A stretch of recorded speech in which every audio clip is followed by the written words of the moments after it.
তেরে ইসমে সিনেমাটা দেখে উঠলাম, আমার কিন্তু বেশ ভালোই লেগেছে। তো সিনেমাটার মধ্যে যে জিনিসটা উঠে আসবে, মানে আগের যে সিনেমাটার কথা ধরি, রাঞ্জানা সিনেমাটার কথা ধরি, তার মধ্যে মানে কাইন্ড দিক থেকে সিমিলারিটি রয়েছে। এখানে একটা ছেলেকে দেখানো হয়েছে যে শাশ্বত প্রেমে বিশ্বাস করে এবং প্রথম থেকে যাকে ভালোবাসে তাকেই ভালোবাসবে। মেয়েটার কাছে প্রেমটা অতটা মানে গুরুত্বপূর্ণ জিনিসটা, এখানেও সেই একই ধরনের জিনিস দেখানো হয়েছে। হ্যাঁ, এখানে যে মেয়ে কৃতি সানন, সেও ওরকম অতটা গুরুত্বপূর্ণ ভাবে প্রেমকে দেখে না। তো সে একটা কাজের জন্য তার সাহায্য নেয় এবং সেটা তার প্রেমে পড়ে যায়। এবং কিন্তু মেয়েটা যে তাকে পছন্দ করে না, এই জিনিসটা সরাসরি তার বলার ক্ষমতা নেই। তার কারণ হচ্ছে সে বিশ্বাস করে যে যদি আমি এটা বলি তাহলে সে মেনে নিতে পারবে না। তো সেই কারণে সে বলতে দেরি করে। ইতিমধ্যে ছেলেটা অনেকটা এগিয়ে যায়, এবং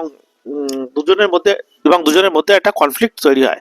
এটা অনেকটা দেখলে মনে হবে একটা টক্সিক প্রেমের কাহিনী, কিন্তু আমার অতটা টক্সিক মনে হয়নি। তার কারণ হচ্ছে এই যে একজনের প্রেম শাশ্বত এবং একজনের প্রেমটা অতটা গুরুত্বপূর্ণ না, এই দুটো জিনিসের মধ্যে কনফ্লিক্ট যখন এসে যায় তখন ব্যাপারটা এরকমই দাঁড়ায়। তো এই সিনেমাটাও সেরকমই দেখানো হয়েছে। সিনেমাটায় ধনুষের অভিনয় আমার বেশ ভালো লেগেছে, কীর্তিও যথেষ্ট ভালো অভিনয় করেছে।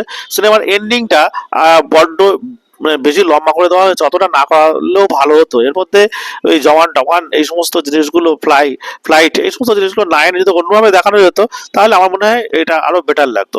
কীর্তি যতক্ষণ ছিল স্ক্রিনে আমার তো দারুণ লেগেছে, এবং সে তো অসাধারণ সুন্দরী, সেই কারণে তেরে ইশক মেটে তো তেরে ইশক মে অবশ্যই ভালো লাগতে পারে তাদেরকে।